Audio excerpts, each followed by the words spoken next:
দাদা ক্লাস ঘর ভরা গল্পের ঝড় পড়াশোনা। হাই, ওয়েলকাম টু দাদার ক্লাস ঘর। আজকে আমরা শিখব কিভাবে ইংরেজিতে সহজে কথা বলতে হয়। আমরা প্রত্যেকেই ইংরেজিতে কথা বলার সময় আমরা হোঁচট খাই। আমরা বুঝতে পারি না কেমনভাবে শুরু করব আর কেমনভাবে শেষ করব। শুরু যাও বা করি, মাঝপথে গিয়ে আর ধৈর্য রাখতে পারি না। তার কারণ আমাদের মাথায় অনেক বড় বোঝা চলে আসে যে গ্রামার শিখতে হবে, এত শব্দ মুখস্থ করতে হবে। সত্যি কথা বলতে কি, এতটাও কঠিন নয়। একটা বাচ্চা খুব সহজে শুধুমাত্র কার্টুন চ্যানেল দেখে হিন্দি শিখে ফেলে এবং সেক্ষেত্রে তার এতটুকুও বার্ডেনসাম মনে হয় না। আমরা যদি ইংরেজি শিখতে চাই, চলো আমাদের একটা থিওরি আছে, LSRW theory. LSRW, L for listening.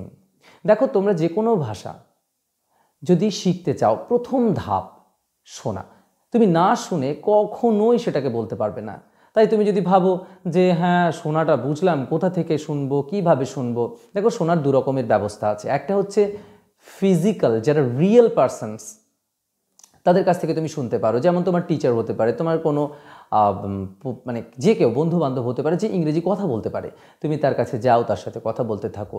ভুল বলো, নো প্রবলেম, বাট বলতে থাকো।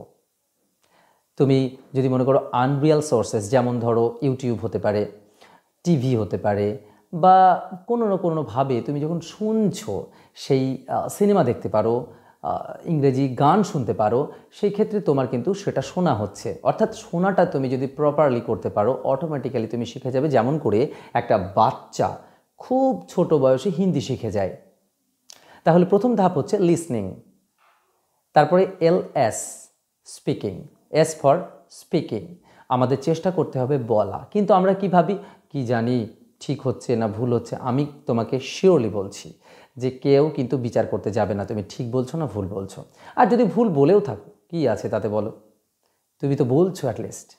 দেখো, বলার সাহসটা, কনফিডেন্সটা অবশ্যই প্রয়োজন। If you don't have the courage, if you don't have the confidence, you cannot speak. So প্রথমে না, বলার জন্য তোমাকে প্রথমে কনফিডেন্সটা আনতে হবে। কনফিডেন্স আনার একটা রাস্তা আছে যেটা আমি মেনটেন করি। সেটা হচ্ছে যে তুমি just stand in front of a mirror, একটা আয়নার সামনে দাঁড়াও and try to speak what ever is in your mind. তোমার মাইন্ডে যা কিছু আছে, জাস্ট ট্রাই। হ্যাঁ, হতে পারে ভুল হচ্ছে, নো প্রবলেম। সেখানে দেখার কেউ নেই, শোনার কেউ নেই, only you are there. So don't take any tension, be confident. ওকে, তো আয়নার সামনে তুমি বলতে পারো, বা তোমার কোনো ফ্রেন্ড থাকতে পারে, তাকে বলতে পারো, এই তুই একটা টাইম কর, তোর সাথে আমি একটু ইংরেজি কথা বলবো। এটা তুমি করতে পারো। So first step is to listen, then স্পিকিংয়ের ক্ষেত্রে এতটুকুও কৃপণতা করবে না। যদি মনে করো যে ভালো একজন ফ্লুয়েন্ট স্পিকার হব, যা মন চাই তাই বলো। আর হ্যাঁ, অবশ্যই কপি পেস্ট করার চেষ্টা করো। মানে কেউ একটা খুব সুন্দর লাইন বলেছে, try to copy the line on the basis of the সিচুয়েশনের উপর বেস করে try to copy the sentence. Okay, এরপরে যেটা আসছে LSR, that means reading. Very frankly speaking, আবারও বলতে পারি, বাচ্চাদের বই পড়ো। বিভিন্ন বাচ্চাদের ফেয়ারি টেলসের বই আছে, যেগুলো তোমাদের অটোমেটিক্যালি ভালো লাগবে, বিকজ তুমি আন্ডারস্ট্যান্ড করতে পারবে। সেই সহজ লেখাগুলোকে তুমি গ্র্যাস্প করতে পারবে, মিনিংটা বুঝতে পারবে। তোমার মনে হবে হ্যাঁ, আই ক্যান আন্ডারস্ট্যান্ড ইংলিশ। তো তোমার ক্ষেত্রে কিন্তু এটা খুব ইন্টারেস্টিং হয়ে উঠবে। আর একটা কথা বলতে পারি, তোমার যদি এই বাচ্চাদের বই না ভালো লাগে, তোমার নিজের ভালো লাগার ব্যাকগ্রাউন্ড হতে পারে, তোমার সাবজেক্টিভ কোনো কিছু হতে পারে, এনিথিং যেটা তোমার ভালো লাগে, সেই রকম অবশ্যই খেয়াল রাখবে যে লেখাটা পড়ছো সেটা কিন্তু আমাদের দেশীয় রাইটারের হতে হবে।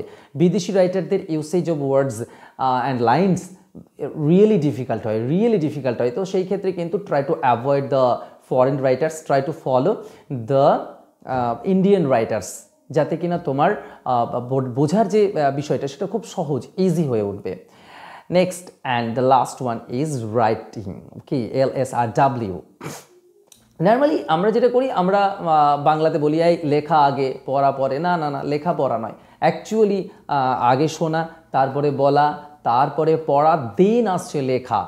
তুমি টুকটাক করে লিখতে থাকো। আর হ্যাঁ, অবশ্যই লেখার ক্ষেত্রে তোমাকে তো একটু আধটু গ্রামার মেনটেন করতেই হবে। বেসিক্যালি যদি একটু টেন্সটা দেখে নাও তাহলে তুমি যে কোনো লাইন তৈরি করতে পারবে।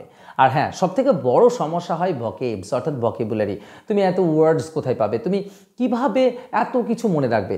দেখো, আমি প্রথমে বলি যে তোমার সারাউন্ডিংস, তোমার আশেপাশে যা কিছু আছে সেগুলোকে ইংরেজির নাম জানার চেষ্টা করো। সাপোজ আলু, পটেটো, গাজর, ক্যারট, তো এরকম rice, T, bed, chair, pan, this are the things যেটা তোমার আশেপাশে দেখতে পাচ্ছ। সো তোমার চারিপাশে যে সমস্ত জিনিসগুলোকে দেখতে পাও সেগুলোকে প্রথমে try to know the name in English first. And তুমি যে কাজগুলো করো, খাওয়া, eat, sleep, drink, okay, walk, run and speak, read, write, these are the words which you usually use. তুমি যে সারাদিনে যে কাজগুলো করো সেই কাজগুলো জানার চেষ্টা করো এবং এইগুলো দিয়ে একটা দুটো করে সেন্টেন্স বলার চেষ্টা করো। তবে হ্যাঁ, আরেকবার তোমাদেরকে একটা ছোট্ট করে বলতে পারো সাজেশন দিতে পারি। সেটা হচ্ছে যে এভরিডে শোনা তো বটেই, বলা তো বটেই, পড়া তো বটেই, তার পাশাপাশি তোমাকে কিন্তু একটা কাজ করতে হবে। সেটা কি না, যে সমস্ত ইউটিউব চ্যানেলগুলো এই ইংরেজি শেখানোর জন্য বিভিন্ন ধরনের কোর্স দিয়ে থাকে, সেই কোর্সগুলো তুমি কিন্তু নিতে পারো। সেক্ষেত্রে তোমার যতটুকু মনে হয় যে আর্থিক বাধা হতে পারে, তো সেই ক্ষেত্রে তুমি তোমার যতটুকু সম্ভব খরচ করা তার উপর স্পেন্ড করে কিন্তু তুমি এই কোর্সগুলো করতে পারো। সবথেকে বেস্ট অ্যান্ড হেল্পফুল আমার মনে হয় সেটা হচ্ছে যে প্ল্যাটফর্মে গিয়ে তুমি কোনো না কোনো কারোর সাথে কথা বলার সুযোগ আছে, যে প্ল্যাটফর্মটায় কারো না কারোর সাথে কথা বলার সুযোগ আছে, সেই প্ল্যাটফর্মটাকে বেছে নিলে তোমার এই কোর্সটা বেটার হবে। তবে বেসিক্যালি তুমি যেখানেই যাও না কেন, যেভাবেই যাও না কেন, দ্য লাস্ট টিপসটা মাথায় রাখবে, সেটা হচ্ছে থট। তোমার থট প্রসেসকে চেঞ্জ করো। আমি আমার স্যারকে যখন প্রশ্ন করেছিলাম, sir I want to learn English, please help me, then he suggested me, Mithun, just drink English, sleep English, eat English, you will learn English. Seriously ওনার কথাটা এত ডিপ ছিল, আমি তখন বুঝতে পারিনি। তারপরে বুঝলাম থট প্রসেস, আমি চিন্তা ভাবনা কেমন করছি। Oh yeah, I am making a video here, okay, I am reading, oh I can go now, I have to take a rest. Just আমাদের ইন্টারনাল যে কথাবার্তাগুলো, আমাদের মনের ভিতরে যে কথাবার্তাগুলো, সেই কথাগুলোকে just try to change into English. Automatically তোমার মনের ভিতরে ওয়ান টাইপ অফ ইমাজিনেশন তৈরি হবে, যেখানে you are a speaker, you are a well speaker, and then you can learn it and speak it properly. আশা করছি ভিডিওটি হেল্পফুল হয়েছে। পরবর্তীতে এরকমই আরও অনেক ধরনের সাজেশন নিয়ে আসবো, সঙ্গে থেকো। Thank you. দাদা ক্লাস ঘর ভরা গল্পের ঝড়, পড়াশোনা দারুণ পর পর, চোরা স্রোতে দাদা বলে হাসি খেলে বইয়ের